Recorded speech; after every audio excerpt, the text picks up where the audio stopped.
How do we create an environment where students feel safe to learn? And in a remote environment, we're asking students to open their doors to their homes, to their rooms.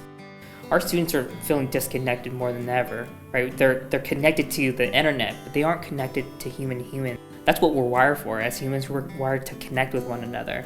And so we're going to provide that opportunity this coming fall. As a district, we believe in the social and emotional well-being of our students, and we're working with our teachers to ensure that there's opportunities for them to connect, not just from an academic lens, but from a human lens, to provide some classroom community building, providing some student-to-student connection, because that's where the magic is, right? That's why students come to school, is the connection with their peers and the adults. Parents and students still have access to school counselors who do wonderful work, that they'll still continue to do small group work, they'll still do class-wide lessons.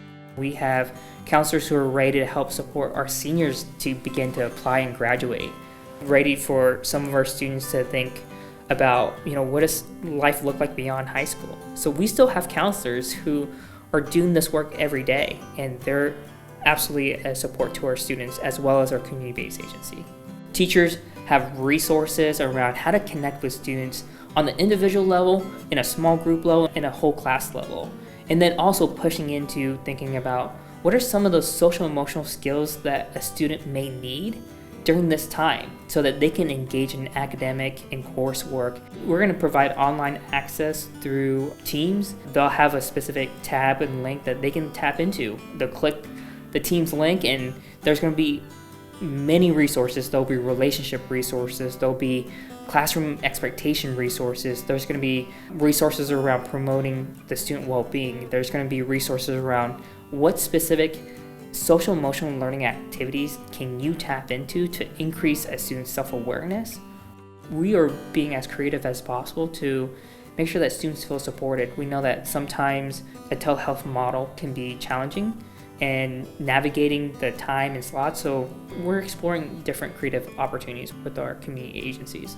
So at the middle school level, we have mental health or behavioral health specialists, as we call them, through YES. They're going to hold office hours for students. They're also going to hold small group sessions for students. And then at the high school level, we're partnering with Evergreen Health in a very similar model. Small group, individual office hours, and parent office hours as needed. We continue to think about parent support. I think the big piece is, parents, you're feeling this as well. You're at home trying to get your student to engage in academics. In some ways, you're feeling lost. Your child is looking at you for direction and asking questions. So we're working with community partners, particularly Balance in Mind. In the spring, we did webinars around how to create home environment that's conducive to work and school. And we're looking at continuing that this coming fall. We're also looking at other parent support, for instance, through YES and Evergreen to offer. We need to make sure that our students and staff feel like they matter. And for our students, that they feel like they matter just not by their name or strengths, but really by their aspirations.